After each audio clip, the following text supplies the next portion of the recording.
Merci messieurs de nous avoir rejoints pour cette avant-dernière table ronde. On va rester sur la thématique des collaborations entre acteurs publics et privés. Pour ça, on accueille notamment le docteur Amaury Martin, directeur adjoint de l'Institut Curie. Merci d'être avec nous. Vous connaissez bien ce sujet. Comment ça se passe de votre côté à l'Institut Curie, ces collaborations? Comment est-ce que vous travaillez à dresser des ponts entre les académiques, les industriels, les start-up? Comment ça marche? Bonjour et merci. Vous m'entendez? Ouais, c'est bon. Déjà, en fait, c'est très bien de nous donner la parole, nous, institutions de recherche et hospitalières, puisque un des éléments qui n'a peut-être pas été beaucoup dit, mais avant d'avoir des données de santé, de pouvoir travailler dessus, il y a quand même un des hôpitaux qui les génèrent, ces données. Il y a aussi des données de recherche qui sont travaillées par des chercheurs, et donc c'est quand même la base de tout, en réalité.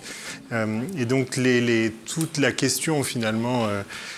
sur laquelle après on a beaucoup échangé ce matin, c'est quand même ce point de départ-là, et donc forcément c'est le regard que nous on a. Alors comment ça se passe, vu qu'on est dans les tendances de la e-santé, peut-être faisons un bilan 2022, je pense que la tendance 2022, ça a été peut-être finalement aujourd'hui un temps où on a concrétisé. Il y a eu certes des ouvertures de choses très visibles, Future for Care, en tout cas qui a pris son envol, le Paris Santé Campus, mais au-delà de ça, ça a été aussi l'année où on est passé d'une logique du Health Data Hub avec un vrai travail sur les entrepôts de données de santé, et c'est finalement la question numéro 1 aujourd'hui, c'est-à-dire que si on veut être capable de nourrir toute une stratégie autour de la donnée, il faut-il encore la générer, la structurer, et que ça commence dès le point de départ. Donc pour moi, c'était le point numéro 1 de 2022. Maintenant, 2023, la tendance, ça doit être une année où nous, institutions académiques, on se donne comme objectif de rentrer dans quelque chose que je qualifierais l'année du livrable. Alors ça peut peut-être surprendre des entreprises pour qui c'est au cœur de métier de mettre la qualité, de mettre la logique, d'amener des résultats, de tenir des délais, mais ce n'est pas forcément des choses qui sont encore suffisamment en place. Et c'est un vrai enjeu, je pense, collectif, pour nous, d'arriver à la fin de se mettre à ce niveau-là d'exigence. Parce qu'un des éléments qui fait que ça ne fonctionne pas bien, c'est que dès le point de départ, si ça, c'est pas bien fait, en fait, il ne se passera pas beaucoup de choses par la suite. Donc, quand je dis année du livrable, ça veut dire que pour des projets autour de la donnée fonctionnent, on aura peut-être l'occasion d'échanger après une typologie de projet, mais il faut déjà qu'on arrive à maîtriser beaucoup mieux l'idéation de ces projets. Aujourd'hui, on a regardé à l'Institut Curie, un projet, ça peut prendre jusqu'à 12 mois simplement pour finalement avoir tous les éléments, et on pose le début du projet. Et ça, c'est un temps qu'on doit à la fois raccourcir, mais aussi mieux structurer, mieux organiser, pour qu'on ait peut-être le temps de se concentrer déjà sur un nombre limité de projets et mieux accompagner nos chercheurs, nos médecins, parce que selon les voies qu'on va prendre, ça peut avoir des impacts sur le réglementaire très très lourd. Et donc, il y a un premier travail là-dessus. Deuxième point, c'est la maîtrise de la technique qui est sous-jacente au partage de données. Alors, j'étais très content d'entendre tout à l'heure qu'on avait construit la maison, mis les bases, etc. Oui. Enfin, dans les hôpitaux, c'est un changement qui est complet d'apporter ça. Alors, il se trouve qu'il y a des hôpitaux qui, depuis des années, ont structuré des dossiers patients informatisés, ont mis en place des équipes autour de la data, mais croyez-moi, le cœur d'un hôpital, ça reste des médecins, des soignants. Ça ne tourne pas autour d'équipes qui font de l'ingénierie autour de la data. Donc, créer ces équipes-là, ça prend du temps, c'est compliqué d'attirer les bons profils et de leur faire comprendre les spécificités sur lesquelles on travaille au quotidien. Donc, deuxième point, arriver à maîtriser ces données. Et le troisième, qui n'est pas non plus un sujet facile, c'est d'arriver aussi à avoir des vraies propositions de trames de contrat pour travailler avec les partenaires. Et là, je reviens sur votre point sur les partenariats publics-privés. C'est pareil, ça prend du temps. On a l'occasion, on se connaît bien avec Ramzi, de travailler avec le groupe Janssen. C'est aussi un travail collaboratif, on auto-apprend des pratiques des autres, mais c'est un élément qui, si on veut arriver à livrer, il faut être capable de bien se comprendre, et finalement on doit apprendre ces éléments-là qui ne sont pas aujourd'hui sur étagère, où on peut dire, voilà, le process pour travailler avec une entreprise, un centre académique, c'est comme ça, vous passerez par ces étapes-là, voilà les typologies de contrats, voilà la répartition de la propriété intellectuelle, donc on doit beaucoup apprendre sur ces points-là. Et puis, pour ne pas être trop long, je crois qu'il y a des éléments... toujours dans la logique de tendance pour 2023, et on verra si l'année prochaine vous me réinvitez et je peux témoigner sur ce point. Il y a quand même des points. Aujourd'hui, on passe plus de temps à avoir des dialogues avec la CNIL pour savoir si on a bien tous les consentements des patients, si on passe plus de temps finalement à récupérer des consentements ou s'assurer qu'on n'a pas eu des non-oppositions, alors que la donnée, elle sert à faire de la recherche. La donnée, on l'utilise pour faire de la science, pour faire des découvertes scientifiques, et clairement, ce sont des freins. Et donc, probablement qu'il faut initier une réflexion, ce qu'ont fait les Anglais l'année dernière, il y a 2 ans maintenant, où finalement, étant donné que le soin est payé par la sécurité sociale, les données peuvent être utilisées a priori, sauf une opposition de la personne concernée. Je sais que c'est un changement important, mais si on veut accélérer les choses, il va falloir qu'on se pose ces questions-là, parce qu'aujourd'hui, on passe plus de temps à regarder ces points-là. Et puis l'autre point que je voulais mettre en avant, c'est la place des associations de patients. Je vois David Grusson qui vient de revenir dans la salle. Il y a quelques temps, on était ensemble dans une réunion et c'était intéressant de voir que des associations de patients découvrent ce que c'est que de la gestion de bases de données. D'une patiente sur une maladie très rare qui disait en fait, j'ai contacté des gens sur Facebook, puis j'ai commencé à constituer 15-20 familles qui avaient la même pathologie que mon fils ou ma fille. En fait, c'est ça la gestion de la donnée. Et donc, vraiment, j'ai un appel, je formule un vœu qu'il y ait une prise de conscience qu'on n'est pas en train de vendre de la donnée personnelle, on est en train de travailler sur des données et que ce mouvement citoyen qui vient des patients est pour le bien. Et donc, nous, on a besoin d'avoir cet appui-là et de co-construire des stratégies. Et le dernier point, j'en aurai fini, c'est les modèles économiques. Aujourd'hui, un hôpital n'a pas de modèle économique autour de la donnée. Il y a des modèles qui ont été construits dans le temps, par exemple les points SIGAPS. Plus un hôpital fait des publications scientifiques, plus il va avoir des financements pour faire financer son hôpital et donc il pourra investir dans la recherche. Aujourd'hui, plus un hôpital structure des équipes autour de la donnée et va devoir dépenser de l'argent, en fait, plus ça lui coûte. Il n'a aucune incitation réellement à faire ça, donc j'appelle aussi de mes voeux une forme de modèle économique autour de la data, autour de la qualité de la donnée. Travailler de la donnée de qualité, ça coûte très cher. Et donc, si on veut avancer dans ces points-là, il faut qu'on soit accompagné dans cette logique-là et ça sera, in fine, très bénéfique pour les partenaires industriels. Merci. Merci, Dr Martin. Et vous venez de le signaler que vous avez déjà une collaboration donc, avec Janssen. Donc, on va continuer avec vous, Ramzi Temani. Donc, vous êtes le directeur scientifique de Janssen, mais vous êtes également un expert de l'IA, de l'intelligence artificielle et de la génomique au sein de Janssen France. Alors, la question concrète dans ces collaborations publiques-privées, c'est en quoi c'est important pour vous d'avoir cette collaboration avec l'Institut Curie et puis également nous décrire peut-être un peu les prochaines étapes, puisque vous avez annoncé des premières collaborations, mais avec quelque chose d'un peu plus fort dans les semaines et mois à venir. Merci tout d'abord pour l'invitation. Je vais peut-être commencer par donner le contexte de l'initiative AI Génomique. Donc, en fait, moi, je fais partie de l'équipement de R&D de Janssen. Donc, je travaille étroitement avec l'entité Janssen France et à la fois aussi avec l'entité J&J Innovation, avec un bureau qui représente la région EMEA qui est basée à Londres.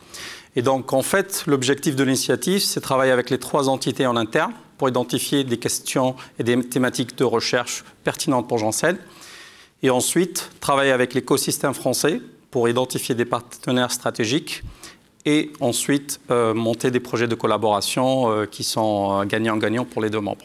Donc, j'ai pris mes fonctions il y a 2 ans. Donc, au bout de ces 2 années, donc on est membre fondateur de l'Institut Prairie, qui est un institut de référence parmi les 4 supportés par le gouvernement en intelligence artificielle.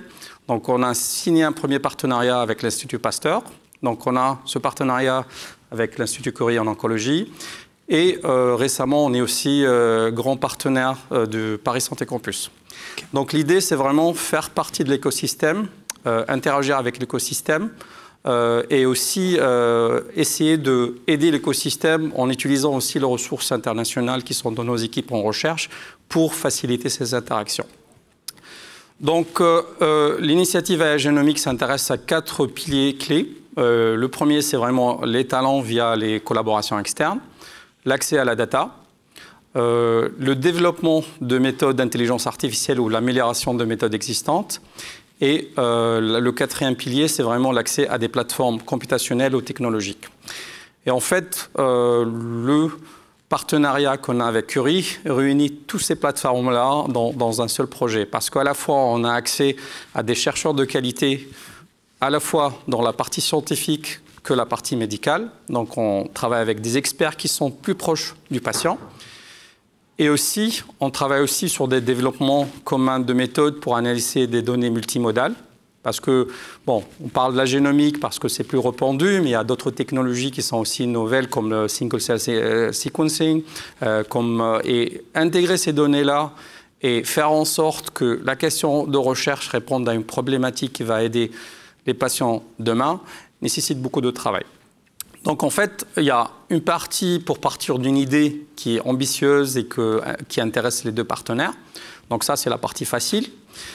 Donc après, quand on commence à préparer la partie scientifique, ça devient un peu plus compliqué parce que bon, on travaille sur un domaine qui est novateur, où il y a beaucoup de variables et on ne sait pas si, par exemple, c'est quelque chose qui va marcher ou pas. Donc il y a un risque. Et aussi, il y a une partie où on essaie d'identifier des nouvelles technologies qui ne sont peut-être pas à la pointe, qui a beaucoup de paramétrage. Donc en fait, cette partie-là a pris beaucoup de temps entre nos chercheurs. L'équipe en France, elle est petite, mais il y a vraiment une grande équipe qui est basée dans le monde qui sont impliqués dans ce projet.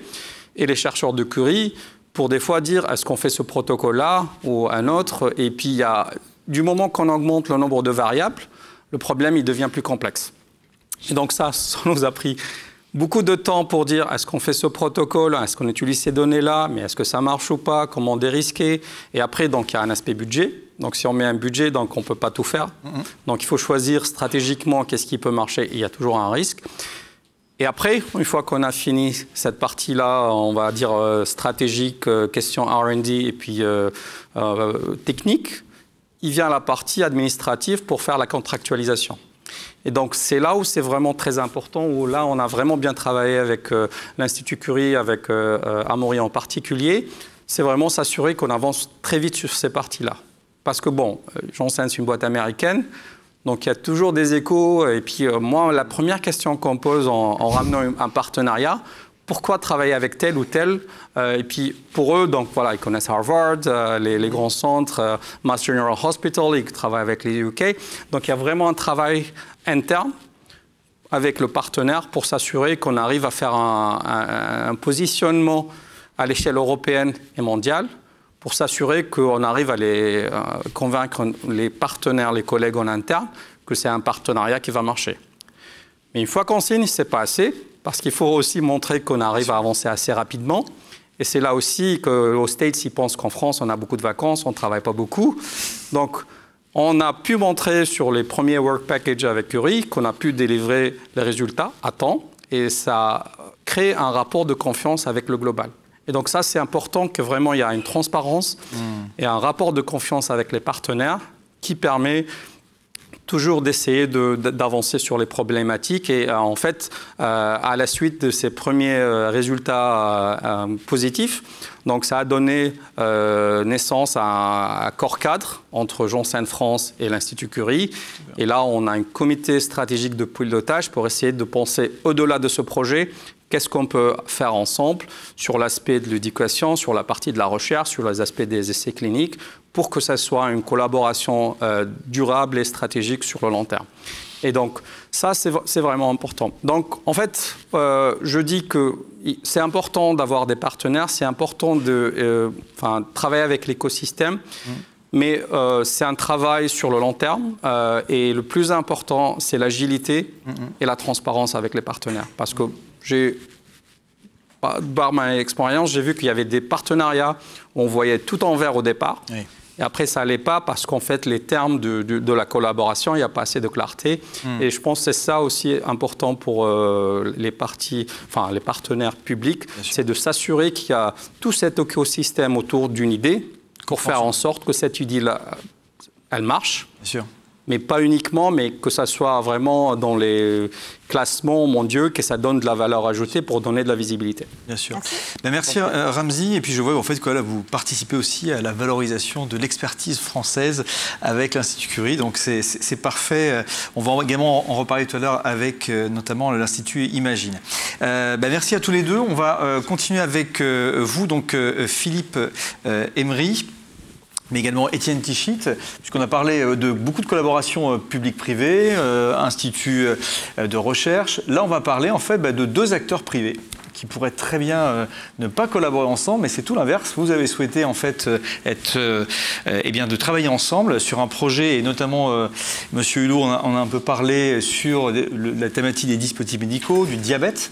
On a beaucoup parlé d'Abbott dans le cadre du CES également l'an dernier et cette année. Je crois aussi que vous avez également eu des awards. Donc nous, on voudrait vraiment clairement, je rappelle, Philippe Emery, vous êtes le General Manager de Abbott France, et vous, Étienne Tichit, le directeur général de Novo Nordisk.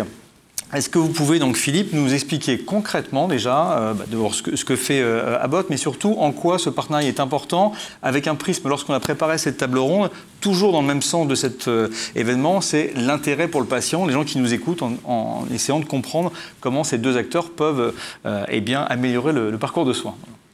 Bien, écoutez, c'était un super plaisir d'être aujourd'hui avec vous, et en particulier avec Étienne.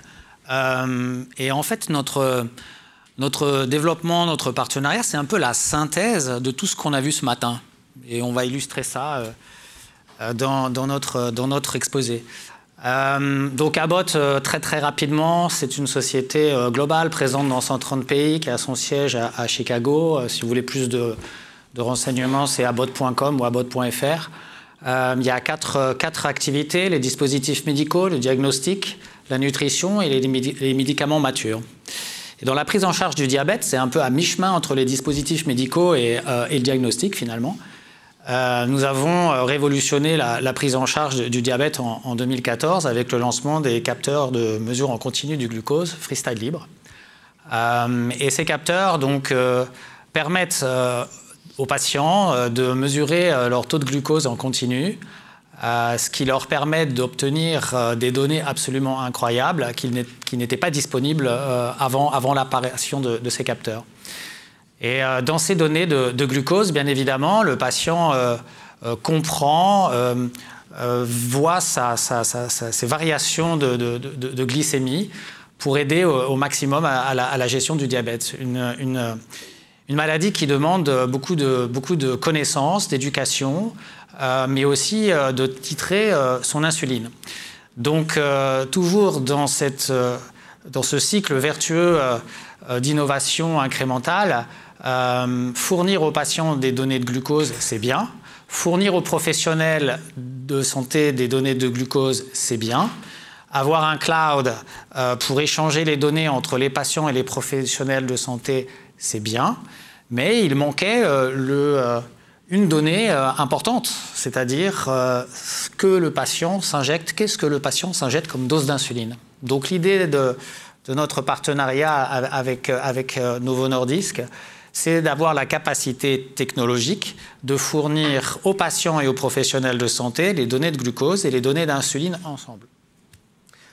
Tout à fait. Merci Philippe.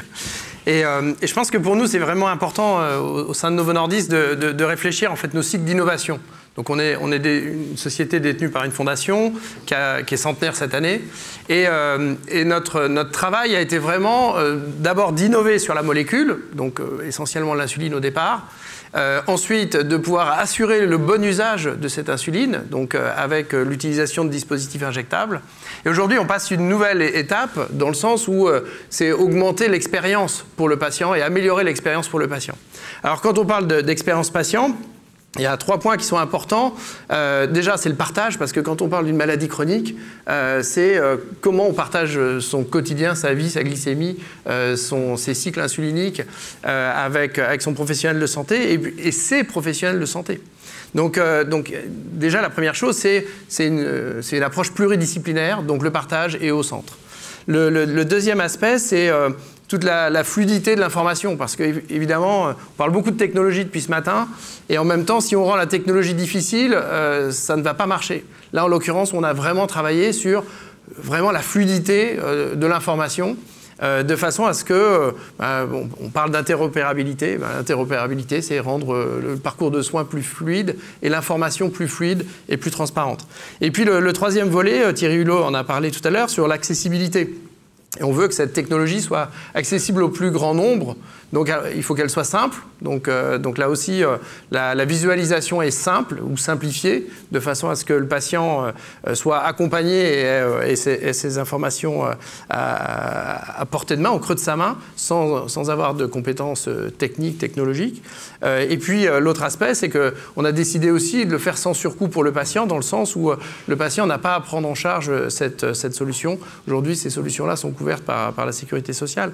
Mais on espère, voilà, à terme, effectivement, que ce type d'innovation aussi, ces compagnons, à la fois de la prescription et du parcours de soins, soient accompagnés aussi par une reconnaissance en fait, de toute l'approche de digitalisation du parcours de soins. Et aussi une collaboration qui a mis du temps en fait, à être construite en fait, pour baser en fait, cette collaboration entre Abbott et Novo Nordisk, que vous avez mis quand même du temps. Premièrement, c'est une histoire de dialogue, de rencontre, de discussion. Et puis après, il y a des temps de développement. Et après, c'est une question de synergie, d'entente et de culture. Alors très brièvement, parce qu'on a une question qui vient de se mettre entre nos deux questions. Très brièvement, est-ce que vous pouvez nous expliquer techniquement comment ça fonctionne? Il n'y a pas une slide, je crois. Je crois qu'il y a une slide. Alors, voilà. Voilà. Alors, bien sûr, pouvoir proposer donc un dispositif avec le fruit d'un partenariat entre deux sociétés, c'est très innovant et on a pu voir des réactions au niveau des professionnels de santé, comme quoi ça faisait une évidence, ce partenariat. Donc, comment ça fonctionne? Eh bien, ça part d'une application Freestyle LibreLink. Le patient l'active sur son smartphone, scanne son capteur. Voilà. Hop. Non, voilà. Il a son taux de glucose, ses flèches de tendance, le profil glycémique rétroactif. Et puis, à ce moment-là, il prend une décision. Il prend son stylo insuline Novo Nordisk, il titre son insuline, il s'injecte l'insuline. Il a juste à poser son stylo sur son smartphone et l'application récupère toutes les données d'insuline qui ont été injectées. Donc sur son téléphone ou sur le Cloud LibreView, il a la possibilité d'avoir les données d'insuline en parallèle avec les données de glucose.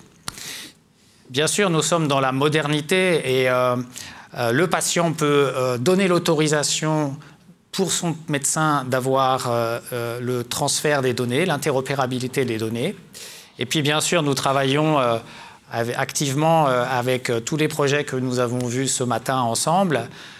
C'est-à-dire que l'application, le Cloud LibreView, est disponible pour la télésurveillance, mais il est aussi, les données seront aussi disponibles dans mon espace santé, j'espère le plus tôt possible.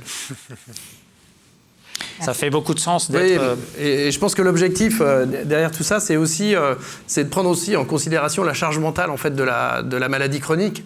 Et quelque part, quand on a sa santé au creux de la main et aussi cette transparence, ce côté instantané aussi de l'information, visuelle, intégrée, interopérable.